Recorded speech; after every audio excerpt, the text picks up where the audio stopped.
Hello guys, ഞാൻ ഈ അടുത്ത് ലണ്ടനിലെ ഒരു ഫേമസ് മ്യൂസിയം കാണാനായിട്ട് പോയപ്പോൾ അവിടുത്തെ റെയിൽവേ സ്റ്റേഷനിനോട് ചേർന്നുള്ള ഒരു ബിൽഡിങ്ങിൽ കണ്ട വീഡിയോ ആണ് കേട്ടോ ഇതാദ്യം കണ്ടപ്പോൾ എനിക്കൊന്നും മനസ്സിലായില്ല. ബട്ട് ഞാൻ ജസ്റ്റ് ഗൂഗിൾ മാപ്പിൽ ഈ ലൊക്കേഷൻ ഇട്ട് കൊടുത്തപ്പോഴാണ് ഇതിൻ്റെ കറക്റ്റ് പേര് മനസ്സിലായത്. ഇതിൻ്റെ പേരെന്ന് പറയുന്നത് ദി ബട്ടർഫ്ലൈ ട്രെയിൽ അറ്റ് ഔട്ടർനെറ്റ് എന്നാണ്. ബേസിക്കലി ഇതൊന്നുമില്ല, ഇവിടുത്തെ ഈ കാണിക്കുന്ന ബിൽഡിങ്ങിൽ ഫിറ്റ് ചെയ്തിട്ടുള്ള ലാർജ് LCD സ്ക്രീൻസാണിത്. ഈ ലാർജ് LCD സ്ക്രീനിൽ കുറേ ഓഗ്മെൻറ്റഡ് റിയാലിറ്റിയും അതുപോലെ 4D 3D ചേർത്തിട്ടുള്ള കുറേ വിഷ്വൽസ് ഇങ്ങനെ പ്ലേ ചെയ്യുകയാണ്. ഇത് ഇവിടെ നിന്നിട്ട് നമ്മൾ കാണുമ്പോൾ ശരിക്കും ഈ പറയുന്ന വിഷ്വൽസിൽ കാണിക്കുന്ന കാര്യങ്ങളെല്ലാം നമ്മൾ റിയൽ ആയിട്ട് കാണുന്നതായിട്ട് നമുക്ക് തോന്നും.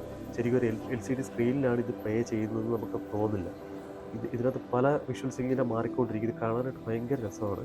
ഇതിനകത്ത് കാണിക്കുന്ന ബിൽഡിങ് അല്ലെങ്കിൽ ഫ്ലവേഴ്സ്, അങ്ങനെ പല കാര്യങ്ങളും നമുക്ക് ഭയങ്കര റിയലിസ്റ്റിക് ആയിട്ട് തോന്നും, തൊട്ടടുത്ത് നടക്കുന്നതായിട്ട് തോന്നും. അപ്പോൾ ഇവിടെ വരുന്നവർ എല്ലാവരും തന്നെ ഒരു 15 മിനിറ്റെങ്കിലും ഇവിടെ നിന്ന് കണ്ടിട്ടേ പോകുന്നുള്ളൂ.